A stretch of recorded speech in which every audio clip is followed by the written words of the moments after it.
You know that specific feeling? Let's call it the creator's high. Oh, yeah. The dopamine hit. You've spent the entire week researching, scripting, filming, you're editing, Yeah. and you finally hit publish. Mm-hmm. And the comments start rolling in. People are saying, this is exactly what I needed, or, you're a lifesaver.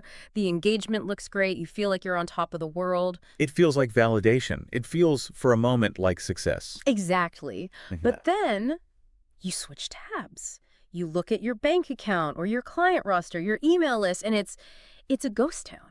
Right. You have an audience that's applauding, but nobody is actually buying a ticket to the show. It feels like you're entertaining a stadium for free. And honestly, it is so frustrating because you're doing the work. You're giving value, right? And that is the classic content-rich, business-poor paradox. Mm. And, that's usually where the burnout begins. You feel like you're shouting into the void, but it's actually worse.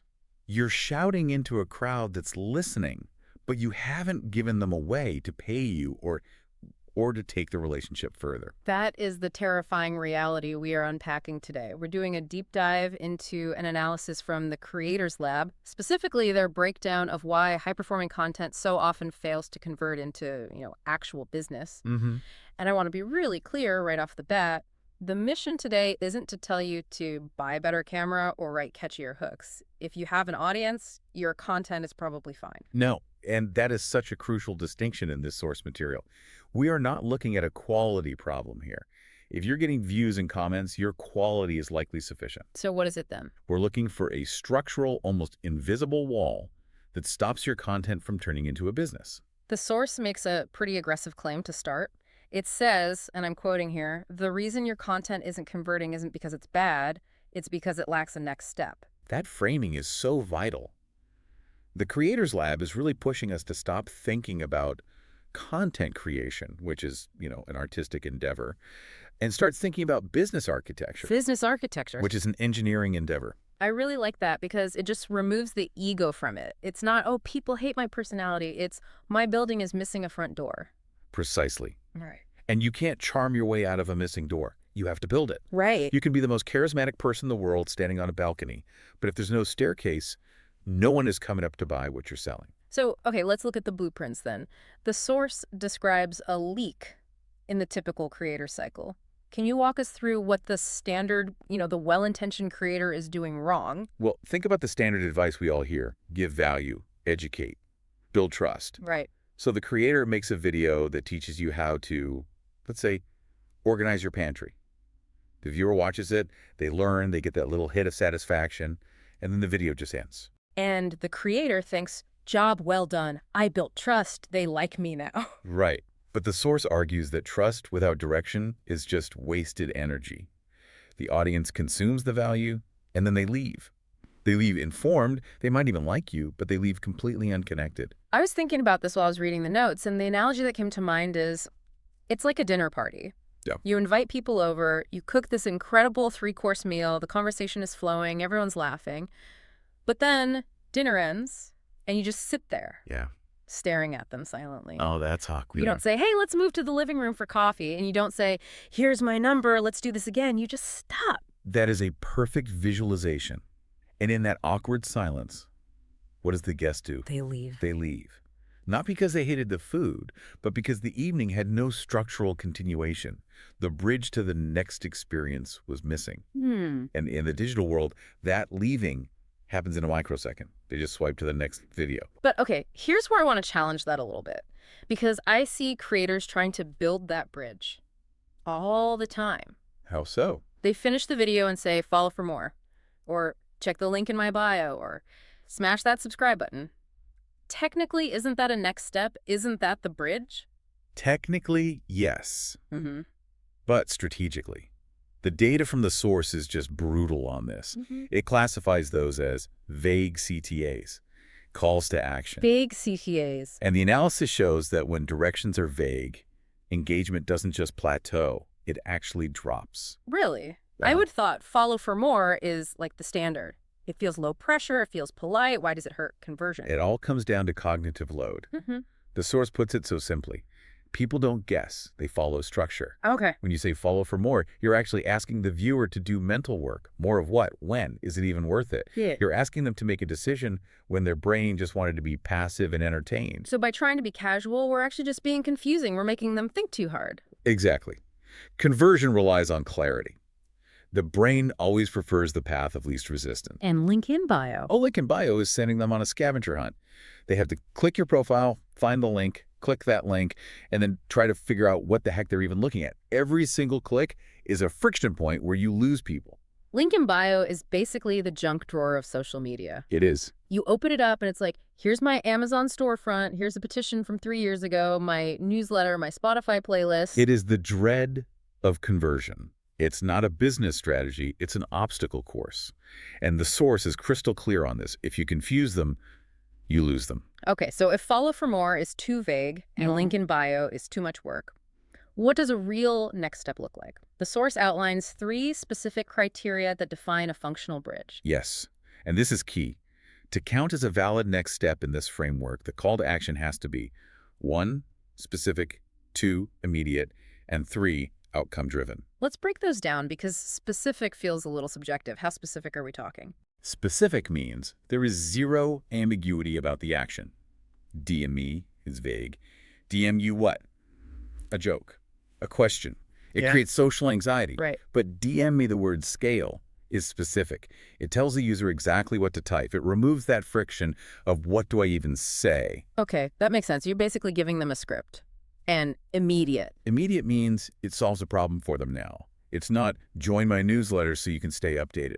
That's some vague future benefit, and frankly, nobody wakes up wanting more email. Oh. It's download this checklist to fix your pantry today. The reward has to be right around the corner. And the last one, outcome-driven. That just answers the what's in it for me question. The user needs to know the payoff before they click. They aren't clicking for you, they're clicking for the result you're promising. The source gives some great examples that really highlight the difference. Instead of check out my website, which, I mean, that fails all 3 tests. All right, check out my website is lazy. It puts the burden on the user to find the value. Now compare that to download this 7-step checklist to launch your podcast. Okay, let's run that through the filter. Specific. Yes, it's a 7-step checklist. Immediate. Yeah, I can download it now. Outcome-driven. Yes, it helps me launch a podcast. It checks all the boxes. Exactly. Or another one was take this 60-second quiz to assess your metabolism type. Oh, I love the quiz example. People are obsessed with learning about themselves. It just triggers that little bit of healthy narcissism. It's interactive. It's personalized. Or join this free 5-day email course on copywriting. These aren't just requests for a click. They are offers of genuine value. You are giving, not just taking. This leads to a concept in the reading that I found fascinating, but also a little dense at first, the microtransformation. Can you unpack that? Because it sounds a bit like marketing buzzword soup, but the definition was actually really grounded. It's a key term, and you're right, it's not just fluff. A next step shouldn't just be a transaction like, I give you my email, you give me a PDF. It should be a microtransformation. A win. It's a promise of a small, immediate win. Think about the emotional state of the user. When someone takes your quiz, they move from a state of confused to assessed. When they get your checklist, they move from overwhelmed to organized. So you're giving them a quick win. You're proving you can help them before they ever spend a single dime. You're literally changing their state of mind. That's the bridge. You are bridging the gap between stranger on the internet and trusted guide.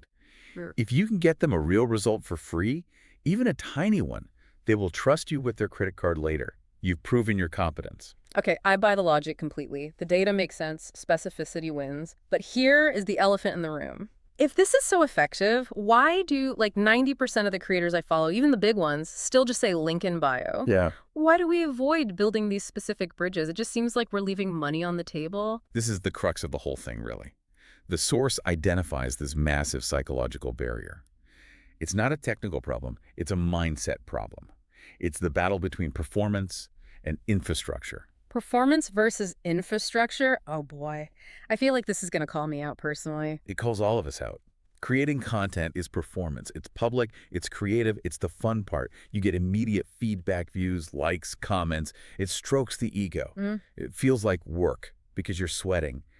But really, it's the show. It's that dopamine hit again.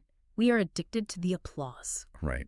But building a next step, Writing a PDF guide, setting up a landing page, writing a 3-email nurture sequence, checking the analytics, that is infrastructure. That's the plumbing. It's plumbing. It's boring. It's lonely. You sit in a dark room and type. And nobody claps for the plumbing. Exactly. No one comments, great landing page. No. On your Instagram, no one goes viral for their email autoresponder.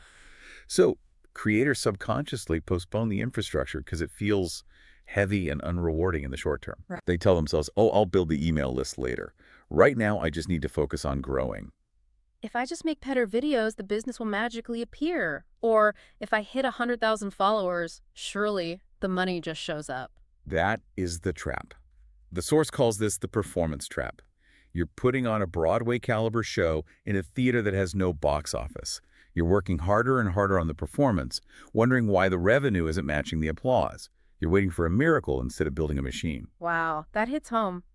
I think a lot of us view that PDF or that email sequence as like extra credit work, but the source is arguing that the infrastructure is the business. Yes.